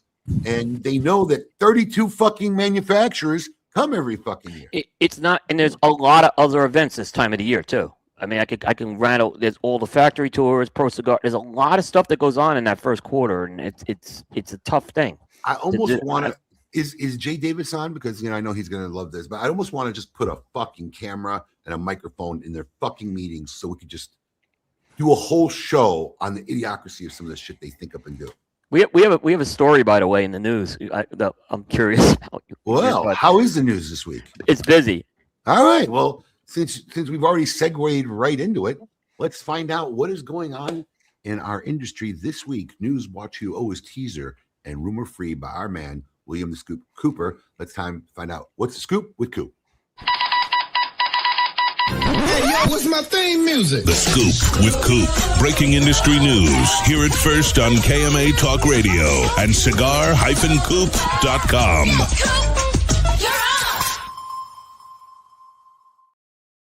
So rather than save this one for it was the last story, I'll pull this one up to the beginning. There was an acquisition this week by the PCA. They acquired a company called the Cigar Academy. Which, if you just to keep it really simple, it was a kind of similar to Tobacconist University. What they're doing, it was an educational. I was going to say, is it just Tobacco University 2.0? It's different, but it's pretty much that's the easy way to put this. It was a little different the way they're doing the curriculum. I won't get into the details, but what was interesting is there's a guy in the PCA. His name is Ricardo Carioni, who was one of the people involved with Cigar Academy. Hold on, who is he on the PCA? He is the director of education and so he's got a job. He's got a job. He's on the staff. He is on the staff, right? And he was involved with the launch of the Cigar Academy. What I didn't know is that the Cigar Academy was actually owned by Oliva Cigar. That came out in the press release. That I always thought Ricardo owned it, but they're saying that Oliva was the one who sold it to the PCA. That we don't have the terms of what this deal was. I was a little, but it wasn't as mature a Cigar Academy as Tobacconist University. Is my point. They paid more than $5. They got robbed. But let me just tell you something. What value was there to it, Coop? I don't know because I don't know much of the content that they had, so I can't really quantify that. Other than this was only 2 years old, so it's something that was new. I really didn't see a lot of buzz on this either. Is there a subscription service generating revenue? Are people paying to say I go to the academy? There's ways to pay for the content to be in there, but I don't know how many people are involved with it. Tobacconist University, I can see at least people have been involved with it for the last decade. But this one, I don't really understand I don't really understand a lot of the why they did this in terms of why they needed to do this. That's kind of wasn't really clear to me. I haven't talked to them about that part yet. But nonetheless, they acquired this thing, and I don't know why they did that and why Oliva would let it go at that point. Some acquisitions are right. I mean, but if they paid more than $5 for this, I have no understanding of what they paid for because. Well, again, we don't know the terms of it. Organization before you go buying a company. I'm pretty sure you can create your own fucking standard or something or own educational program if you wanted to before you went and bought something. Now, like I said, if they got it for $5 or $10, basically your McDonald's afternoon lunch, okay, God bless them. Yeah. But, it'd be interesting. But, I think I've heard it once since it's been out, and it wasn't even worthy for me to deep dive and find out what it was about. And again, no one knows a lot about it because they just haven't seen. I haven't seen a lot of the material people talk about it. How long has it been out, Coop? 3 years? About 2 years. About 2 years. So you know what happened? Maybe three. 2 to 3. Let's say, yeah. All right, so it's 2 to 3 years. And you know what? What comes out for 2 or 3 years that most people have never heard of? Something that nobody gives a shit about. So wait, Cigar Academy's been out for 2 or 3 years? I want to say it was 2023-ish, late when they founded it. So it looks like they have 2 courses: an introductory cigar course for $50 and a level 1 award course for $250, and that's it. I could see maybe Oliva didn't want the overhead of doing this if PCA was willing to take it. I could maybe see that. I'll bet you any money they gave it to them. That's the acquisition. Hey, you want this? You can use it more than we do. We don't give a shit about this. Oh, April 19th, 2024. So it's not even 2 years. Yeah, I guarantee Oliva just gave it to them. Oliva thought they'd do something. They realized nobody gives a fuck. It wasn't worth it. What are we going to do? The PCA could probably build on this and make it better. Let's just give it to them. I'll say there's a good 82% chance that that's how that all went down. Yeah. So I was, like I said, it was. I don't, like I said, at least, like I said, going back to Tobacconist University, I see people go through the certifications and stuff like that, and you could debate the merit of that. In theory, that really wasn't bad, but just no one really gave a fuck. A handful of people, but and I really didn't go through it to tell you how legitimate they really made somebody tobacconist, tobacconist, because if I heard any really big positive buzz, I might have sent all my staff through it. Yeah. I just don't think they found a way to really make themselves a prestigious thing. And that's the trick to, if you want to do a program like that, have some real credibility, some accountability. Like, hey, man, our guys, and to do that, and this is what people didn't understand. This is what people don't understand. Pay attention, everybody out there, especially if you're in business for yourself or whatever. This is the part that everybody. Who should have Tobacconist University been marketing to? The consumers. Fuck yeah. Yeah. That's who they need to market to. That's who they need to build the image and the reputations of, the cigar consumers out there, because that'll say, and that'll make the fucking retailer say, hey, look, people are coming in asking, hey, becomes a standard of merit, right? It becomes a thing. And then guys will be, well, fuck, I'm going to get my guys certified and whatever. But what they do is they do the basic move. They fucking market to the fucking retailers. Send your people here. It'll be prestigious. Well, you haven't developed the prestige yet. Right. I agree 100% on that. Go develop standard, the prestige, then fucking tell the fucking retailers about it, because now you have some value. And I think that's why they're failed. In theory, I don't think it's a bad program. I don't think it's either. And I think that PCA is talking about expanding a lot of the program, right? But the question is, did they really need to acquire this to do it? No, that's what I'm saying. You got supposedly the fucking industry elite on the board. You couldn't put together your own fucking program. But like I said, they may have an infrastructure with the website. That's the one thing I could see, Abe. Maybe that Cigar Academy. Are you Coop? You know what a website? I mean, it's not. They're not building fucking Amazon. Right. It's just simple fucking shit. But I mean, I'm telling you, that's the way it probably happened, because I can't see anybody on the PC saying, "No, we should go acquire this." In 30 years, I've never heard of them wanting to acquire anything. I'm telling you, Oliva had it, thought they'd do something with it, and realized it was just a dead end street. And say, look, our industry organization could probably do something with this. Let's just hand it over to them and let them do it. And that's how they acquired it. I mean, at some point, I guess it's going to come out when the numbers get published. We'll know. I guarantee you, numbers are never going to get published. No, it's nonprofit, right? So I think they have to disclose it at some point on the taxes. Mm-hmm. Mm-hmm. But that data, we won't see that for another year or so, probably. I wonder if they have to disclose it. They don't pay anything for it. I bet they had to. We'll find out. We'll find out. It could be some fucking insubstantial number, like $500. Right. Just to put on paper. But do you know? Is this for consumers? Yes. That I know. It's for consumers. But what are they going to market it to consumers or retailers now? I don't know, man. Yeah. So the entirety of what they provide are 2 preset courses, one for 50 and one for 250, and that's it. That's what we got. That's what we got, right? There's like a level 1 and a level 2, right? There's 3 more coming soon, but I don't know if they may have been coming soon since 2015. I don't know. What's the first one called? Where'd it go? It is called. Where the fuck are these courses? Cigar introductory course and level 1. So let me tell you something. What's more confusing on this site to me is, have you scoured this site, Coop? No, I haven't. I have. What is it? Let me pull it up real quick.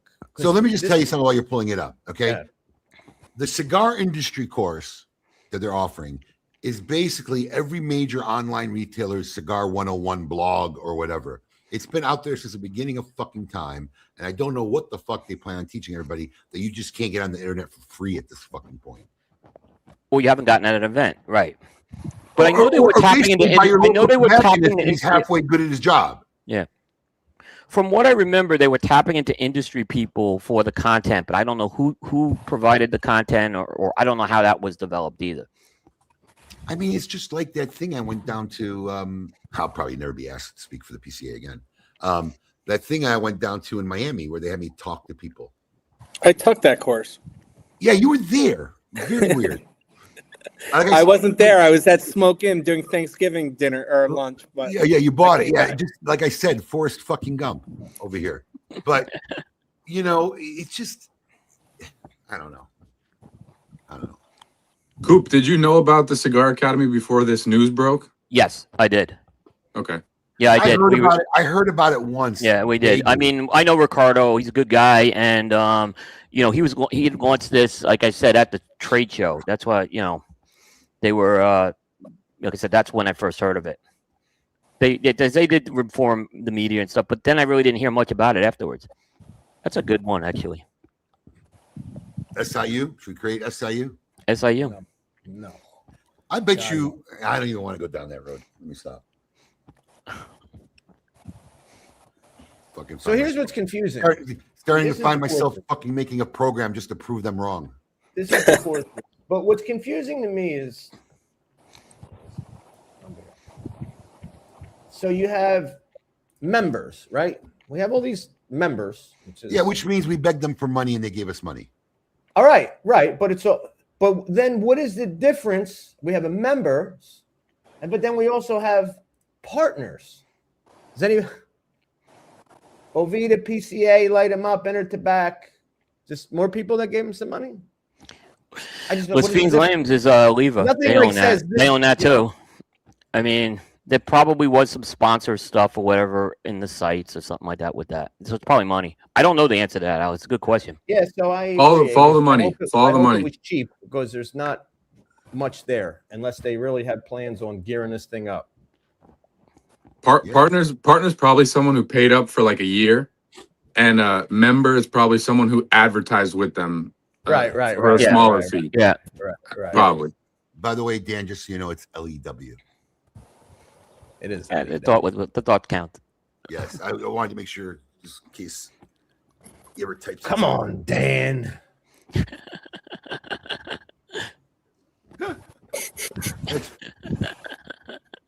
You know, I feel really slighted. You know, I watched the dojo, and the best thing they got fucking Matt Booth coming up from this corner saying something cool. We got fucking Alan Rubin across the center of our screen. That's what we get. That's what we get. That's what we get, Alan Rubin. I don't know. I mean, I don't know. Comment if you're listening. We got roughly 100 people on. How many people really would be interested in any kind of introductory course to cigars, even if I was teaching it? Because I wouldn't even know what the fuck to teach anybody. Because I think if you did that, Abe, you'd have a ton of interest. But if it was like someone they didn't know, I think it would change. I teach them, Coop? Really? Abe, introduction. Were they teaching me how to cut, how to light, how to store? I heard the feedback from your session at FIU, and the one session everyone was raving about was yours. Yeah, I get it. Because it was good. I was teaching business people business practices. Yeah, it's stuff that I know they don't know, right? Or at least the majority of people don't know, or haven't thought of. Let's put it that way. What are you going to teach people? Take the cedar off the fucking cigar at this point? How to store a cigar, don't light the ribbon on the bottom of the foot, take apart a culebra, how to cut, how to light, how to store. It just seems like it's the most worthless class. I'm sure it's a bunch of wrapper binder filler for fucking. Who's done a great job with it is Nick Perdomo on his website. His YouTube videos that he did during the pandemic were very good. Very good video. But here's my point. How do you charge somebody for something that is all over the internet free? And if I was a betting man, I was going to Vegas line on this. I'd say the information you could find on the internet is probably going to be better than anything they're going to fucking teach you. Will be a value add to the members is my question. So is this something now, if you're a PCA member, you get value add with it? That would be the one thing I'd look at with that. I don't know. I don't know the answer to that. Yeah. Coop. Keep a close eye on this. Okay, I like to comment on this regularly as it evolves. That is a good point, Coop, because maybe I could see this as there was that conversation we had about that stupid PCA membership for consumers that got you nothing. Right. Which they were supposed to be doing education with that. Yeah. So, right. Maybe at least if I'm asking people and it gets them this, okay. I get that. I can get it. At least now you have something maybe to offer. But here's the thing. Here's the thing. Once again, it all comes down to execution. I don't care about what you're offering me. If what you're offering me ends up being really worthless. It was one of the things that I saw when I went and did that lecturing over at FIU. They really didn't vet who they wanted to bring up on stage. Right? I thought it was kind of cool. So I went there not knowing what it is. Actually, I thought I was going to get up. What'd you say, Alex? You're underestimating one thing: how stupidly people will spend their money. Maybe, but I don't. But this all boils down to hopefully they pay $5 to accomplish something, provide something. You know what I'm saying? If you're just doing this to want to extract money, then fuck you, you're lost already. You lost the game already because that shit never really works out long term. So, when I went to that Florida Atlantic thing, Florida International U, right? I didn't know what it was. I really thought I was going to get up to a future marketing group of students who are graduating and they wanted me to lecture these kids. I thought the Q&A and I didn't realize this was an inter-industry thing. They had retailers there and consumers and some people who flew in from overseas. And then we had this panel up on here and they really didn't vet they really didn't vet the people who are talking. I think they just picked people who were local, who they thought they could get down there really easy. And that's not how you do something. One of the guys could barely talk. Then a couple of the guys, all they wanted to talk about was how great their business was and how they do things and why it makes it great. That's not what we were there for. You know, and I think that's why, Coop, a lot of people came up to you and said my segment was the best, because I was providing what thought I was there for. Yeah. Help educate people, not talk about how awesome I am and how great our company is, you know. And literally, like, one of the companies, that was every answer started out with how amazing they were because they did this, you know. And that's just not, I think execution is going to be part of it. So if you want to just slap this together, take $50 from a bunch of people that they could basically learn free online, that's great. But you'll see in a year, just like Tobacconist University and just like the Academy, it's not going to go nowhere. There has to be some real value there. You have to provide something real at the end of the day. Otherwise, it just won't last, in my opinion. Especially if you're doing certifications. If you're going to do certifications, the certification has to have some meaning and some value, not just like I passed the course. Yeah, who's providing the certification? Well, even forget about who's providing. Who's the authoritative figure that says you're certified? Who's hiring on a fucking certification? I don't think that should exist in the car. Nobody's like, I wasn't going to hire this guy, but he's got a fucking degree from Cigar. Yeah, it doesn't. You know what I'm saying? It's not something that's even necessary. Because I see it, right? They're trying to make it like wine. But I will tell you something, Alex. I will tell you something, right? If it was legitimate and it showed like, man, there's actually a value to this. This is actually kind of neat, right? And some guy came in to interview with us and he took the gumption and say, hey, look, I completed this before my interview. Whatever. That would be a plus if it had real value, you know. But wait, but like you said, oh, look, I completed this. I have gumption. Not if you're looking at somebody's fucking resume and they put Tobacconist Academy in their fucking skills section. I don't think that's moving a needle for anybody. Not now. Right. No, right. It has. That's what I'm saying. But if they create a legitimate standard, that's a respectable prestige and value where, you know, listen, this wasn't easy. You know, this wasn't easy. This was intensive. Because here's the problem. If they're going to set a standard like that, it's just got to be like everything else. What percentage of people that go to get accepted freshman year at university actually finish? You know, if you're just going to make everybody certified who walks through the course, then you're worthless. But also what I'm saying is there has to be a real standard where, hey, I had to really work hard. I had to do shit. I had to really learn shit because otherwise I'm not going to get certified. But they won't do that. The problem is it's just still not a necessary standard. Like, you can't get hired as a sommelier unless you've been certified as a sommelier. But it's not a standard. No, but that started somewhere, Alex. This could actually be done and developed if done right, but they won't.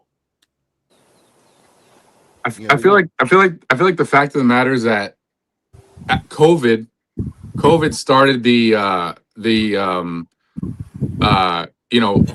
join my class or my online, you know, certification group. It started that with like guys who, you know, have a six pack and they're selling their workouts, and people right. Just a lot of people want to be told what to do and want to feel like they're getting, you know, advice or instructions from someone who's an expert, even if they're not. And I think some people, it comes down to they just want to be told what to do and they want to like take a class. So I feel like that's probably why something like this exists. And I agree with what all of you guys are saying. Is it necessary? Not at all. You could get all this information from YouTube or just walk into a cigar lounge. And if you're confused about something, ask. And you'll have the answers. Does it have any real value? No, that's the problem. They have to create real value. And let me just tell you something. Cigar Academy just got more coverage in the last fucking 10 minutes than they probably had in the last 4 years. Let's see what's going on. You know what does have real value, Abe? I'll tell you what. This has real value. Oh, see, that was quick. We're gonna make that baby. My level of spite knows no ends. We're gonna give. We're gonna give him. Listen, I'm gonna help Alan out. I'm really gonna help Alan out unworthily, but I'm gonna help Alan out because, you know, I love Raphael. We're gonna give away that shirt free with some certain Monte Cristo cigar, you know, some Alta cigar. You'll get that shirt free. You know. So, there you go. It's gonna happen. I love it. All right, Coop actually has more news. Yeah, I have a lot of news, so I don't know. We may want to skip a couple of these, but I want to do this next one. All right. This is going to be another Abe hot button. We have a new logo. New company logo. Placencia Cigars. You want to pull that one up? And we'll get Abe. Yeah, 1 second here. Oh, there it is. I couldn't even see the damn thing last time. Yeah, I don't understand it. This is a company that doesn't have a problem, but just want to do shit. Oh, it didn't come out really great there, but yeah, it came out. Let me put it on a white background real quick. yeah. So that's the new Placencia logo that's come out. Which I actually, there was one thing I didn't like about I wish I had the old logo in there. There was one thing I didn't like about the old logo, so I'm curious on this one. Hold on. We lost Abe. Hold on. Are you seeing what I'm seeing? What? What Is that Paul DeGracco's image on my On fucking no camera screen? Yeah, what do you sign in under? The social one? Yeah, so you're I Paul got DeGracco. no fucking idea. Hey, Paul. Hey, Paul. Hey, Paul. My whole shit's weak. All right, here we go. Yeah. It's a little bit. So they got rid of the P in the logo and they went to this leaf logo, which I kind of understand. Because I thought the P was similar to another logo in the business. But thoughts? My thought is just like why? Everything's on the upswing right now. Your brand finally hit after how many fucking iterations of trying? I gotta reload. Why are we fucking with it? Why fuck with it? I can't hear. I'll reload. This is the product of a new regime coming in, feeling like Yeah, there's a new regime in there, Abe. Yeah, this is the product of what happens when a new regime comes in and feels like they have to make something theirs. They have to put their fingerprint on it. And honestly, as far as logos go, and redoing logos, Placencia wasn't nowhere on the radar of somebody had reloaded. Yeah, they're like, but they're right. It was respectable. It was nice. It was clean. And if you're going to redo your logo, this is a linear move at best. At best. I wouldn't say it's better in any way. In some ways, I can say it's worse. Like I said, I thought the P. I would have just maybe replaced the P with a leaf in the old logo. That's what I would have done. The same fucking company, Casada. Nope, that's the move. Let me ask you something. What's the problem with the P? Well, you with the Perdomo logo. Okay, I agree with you. I just didn't know that's why you were saying it. That's my thought. It's too similar to the logo. That is an educated move. Keep everything the same. Just change that. Which I think that was the one thing I never liked about it. Yeah. And you're good to go. That would have been. And that's just Will Cooper's thoughts here. Is all I'm saying. I'm telling you. I mean, masterclass thought there. That was very good. Yeah. So that was that. Yep, we have a new logo. And that's what we said. It's a new regime. When they get a new regime in, they have a new CEO too. They got new everybody. Yeah, it's all new. Yeah. Basically, it's Davidoff 2.0. Yeah. They brought in a couple, someone else I know from Davidoff as well. Yeah. We got 4 more stories. Do we want to go through all of them real quick? Yeah, shoot through them. Man. Okay. Ashton announced a new San Cristobal cigar this week, the Golden Hour. Go ahead, Coop. Yeah, gotta let you. So yeah, they haven't done anything with San Cristobal in a few years. So it's been mostly La Aroma de Cuba, probably since the pandemic.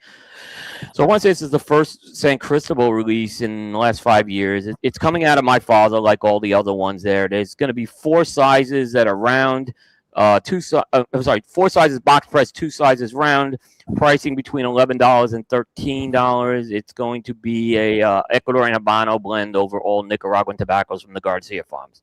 Let me ask pricing $11 to $13. You said they haven't done anything with San Cristobal in the last few years. Have they done anything with anything in the last few years? La Aroma de Cuba is probably the one. When's the last time they did something with it? Last year. Did they? Yeah, they did a Habano. They did the Habano Reserve release last year. There you go. That's how on the radar there. Yeah. What else? But nonetheless, moving on, we have a new Monte Cristo. They're coming out with another ultra premium Monte Cristo. This is the Doble Diamante Red, which is kind of paying homage to the rare red diamond. That's why they're going with red. This is another one they're doing with AJ Fernandez with all Nicaraguan tobaccos, and it's also going to carry the $150 price point. No. Yeah. A cigar? Yeah, this is the second. The first Doble Diamante was also $150, so this is the second one they're doing. Really? I don't remember that one. Yeah, this presentation looks really nice on this. I'll say that. Put it up for $150. Should be. Yeah. Again. The I have box, one- the top. Let me see. I have the top box too, which really is. Because Gary Brooks says sexy box. I don't see a lot of sexy. I mean, it's a nice box. Well, when you see the cover, Let when me you, get the top. Yeah, let me get the top real quick. I mean, yeah, when that's you look a, at the Monte Cristo 90 and compare it to that, it's like, no. When you see the top of the box, it's. I think Yeah. this is pretty sharp actually. Yeah, So yeah, it's but that's gonna be actually. I heard they're shipping this before the trade show. all right, what else you got, Coop? Let me go. There it is. All right, that's a little bit. That's a little sharp. All right.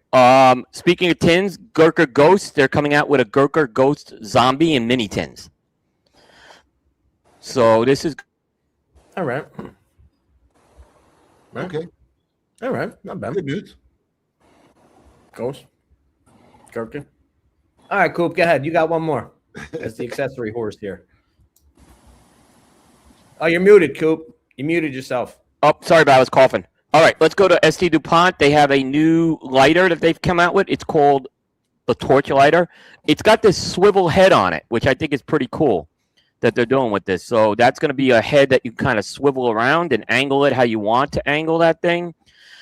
It's a round flame lighter. It's going to carry a pretty hefty price point, $5.95, and it's going to be available in either black and gold or black and silver, which it's a little hard to see in that picture, but they're going to be showing this at the trade show this year. So I'm going to have to handle this thing, Coop. I have a feeling I'm going to handle it and want it. So that's my fear. But God, that is expensive. It's just more expensive than a biggie, isn't it? It is more expensive than a biggie. It is more expensive than the biggie. You know, my problem like that. So I'll tell you a quick little story. So when we were building Boynton Beach, we have this counter area. Anybody who's been to the mothership knows. And in between the two registers, like at Highland, and at the end, there's a little closet where they put their brooms and their rags and their shit. And there's the bottom half is a trash drawer, right? And I told the guy I just wanted a door, a hinge door, to open, and the trash would be inside, and guys could throw it out and close it. So the construction guy, the contractor guy, they come in and they put this trash can on a sliding drawer. So when you pull out, it's a drawer, and it brings out the can, and it's a slow slider back. So you push it and kind of closes itself. I'm like, why the fuck did you do that? You know, I got pissed. He goes, isn't it nicer? Isn't it better? I think that's just going to fucking break every fucking 4 months. Give me the goddamn door. And sure enough, man, that fucking thing lasted 6 months. He's been out 3.5 times to fix it. The shit doesn't close all the way. The shit doesn't open sometimes and whatever. And when I see that, that's what I think of. It's just an extra mechanical thing that's eventually going to fucking wear down, not hold up, trying to look cool and fancy. And, you know, that's what I fear when I look at something like that. Because, you know, anything you twist a lot, do a lot, it just wears down, and eventually shit's going to happen. Yeah, but I feel like with a DuPont product, I would expect it. I agree. I would expect it. It better lit. You know what I mean? I expect the fucking Lotus to stop. You know, the more you do something of anything, it's just going to wear down. I mean, that's what it is. That's, you know, Flints wear down, Strikers wear down. And that's just my fear when I see a mechanism like that. All right, I think that's it for Coop. That's it for news. For more news and always stay up to the industry and what's going on, please visit our dear friend cigar-coop.com to always get your news, rumor, and teaser free. All right. Where are we at? Tail of the tape? Tail of the tape, we have no Pedro. We need new Pedro. We have new Pedro. What? We need more. We need more Pedro. We're out of Pedro. Tail we of the need tape? more Would You Rather. No, tail of the tape we have. Yeah, that's what I said. And you went right I know. to I Pedro. said yes, tail of the tape, but we have no Pedro. I was letting you know. Yeah, I was queuing up tail of the tape. Season 13. I keep forgetting. But yeah, it's week number 2 of season 13. Tail of the tape. Let's run the intro.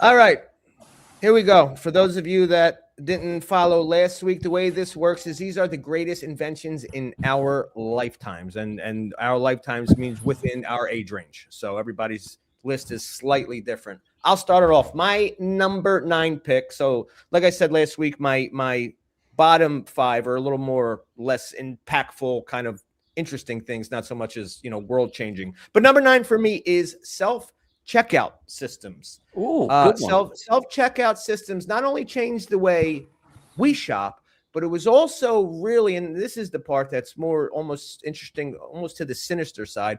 It was the first time that on the consumer retail level that companies started realizing that they can replace humans with machines on that level. I got a question on that. There's 5 of us here, and everybody at home, please comment because I'm curious. How many people use a self-checkout? Raise your hand. All the time, preferably. Never. All the time. I'm with you, Evan. I will never fucking use a self-checkout. I do not want to do it. Well, if I don't have to wait online, I'll do it. And wait for fucking Harriet to scan your items 30 seconds at a time. I want out the fucking store. I'm not getting paid to do their work. I understand it, but it's about my convenience. At that my point. time is more valuable. I find it so annoying. I agree in concept what you say, Abe, but yeah. I got news for you. Every time I go to a store, they got 4 or 5 self-checkout lanes. And they got one person on register. Everybody's self-checking out themselves. I never see the line for the human being. I always walk right up to it. The guy's standing there, at least every time I've seen it. My Publix, it's really funny. Ask my daughter, there's a Publix who were just there. Oh, God, I got the funniest story I got to share with you guys today. Fucking, we died laughing. My daughter and I were crying in the car. But they got the self-checkouts. And it's the ones that every time they beep, it goes, doo-doo, and it's the first 2 keys of the Andy Griffith song. So every time I'm in the store, I hear that doo-doo, I just start whistling the Andy Griffith show. We walk up to the register, never more than one person in line. Everybody's fucking self-checking out. So I don't have a problem. Let me see. What are our comments saying? Yeah, avoid it. Rarely. I do. Nope. Yeah, I mean, it's... I preferably. If the line's open and the self-checkout is open, I'm still going to self-checkout. Me too. I'm there with you. So the less people I got to talk to, the less people I got to look at, the better. That's how I feel. Yeah, very weird. All right, interesting. How about you, Coop? I went with the liquid crystal display. I know there was the LED display before, but I think the liquid crystal display changed a lot of things in technology. I mean, I remember when these were first coming out, watches were using it, handheld video games, it made possible in a lot of cases. So I think that's something like I remember when the LCD started hitting as a kid, and that was a big thing. It's something that stayed with us now forever, where I look back, that was a big change with the whole digital clock thing as well. I know you can say LED is the predecessor, but I think LCD took it over. Yeah, see, I took mine way too seriously, but mine number 9 was lithium-ion batteries. I actually was debating that one too. I didn't put it on my list, but that's a good one. For people that don't know, when these were first brought out, they're really considered to be too unstable to be used. Yeah, they don't have the memory effect like your normal batteries, so you could totally discharge it, charge it to the full. Lithium-ion batteries, and almost everything that we use today, functionality, everything from your smartphone to electronic cars, lithium-ion battery. I mean, most of the inventions that we love and use today wouldn't be available without a lithium-ion battery. So that was my pick. Anything? Go ahead, Evan. Thank you for that. I would say it's the Idlewild Grill, the high intensity. Well done. Well, as apropos for Evan. Yeah, I could see it. A steak, a restaurant quality steak crust in their own backyard, going to 1,500 degrees. Thank you very much for that. Well done, sir. Piece of love. Nick, you want to give the link in your discount code or what? Yeah, right. The one that comes to mind, and it's less of a practical hands-on use as what you guys mentioned. Something that I saw recently. Younger guy created a system where you load up this machine with plastic, and and I know this is not new. It's just something that the government doesn't want to come out. Basically, something like that, in my opinion. And it basically reverts plastic back to petroleum, and you create like a high quality, high octane gasoline that you could put in your cars and motorcycle, whatever. Yeah, that'll never see the light of day. Do you know Jeff from Corona? I know of him. I don't know him Oh, personally. yeah.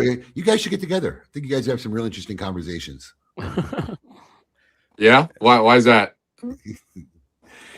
A lot of government conspiracy. Yeah. talk. Okay, yeah. You guys have a similar mindset about a lot of things. Yeah, I flew off the cuckoo's nest already. I think you guys Don't worry, I'm with you.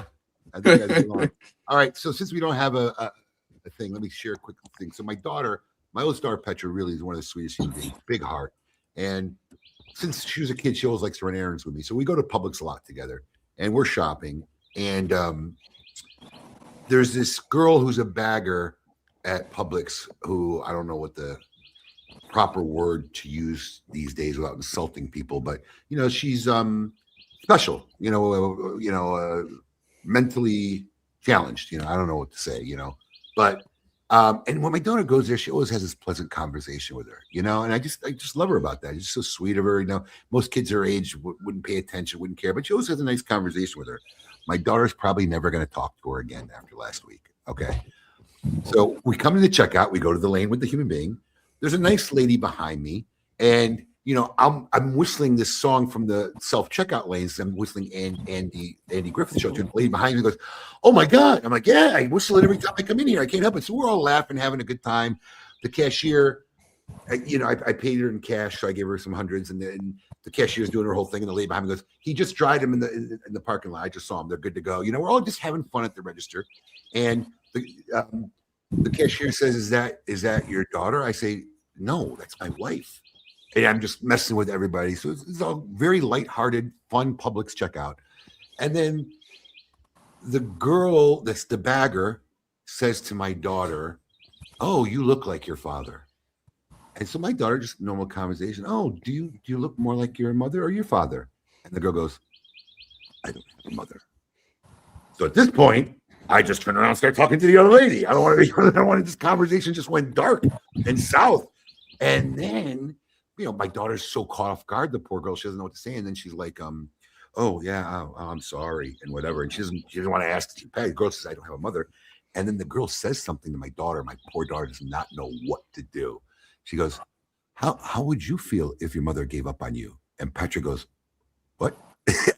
"How would you feel if your mother?" And my poor daughter is like, "No, that's bad." It went from such a lively moment, and we walked out, like, "Oh my God, that just went so Danny Darko out of nowhere." My daughter was like traumatized for the fucking day. So nobody's laughing, but it was funny when we were at it. I mean, it was funny at the time. I guess it sounded funny at the moment, but we were dying. It was like, "Oh my God, how did it go that south?"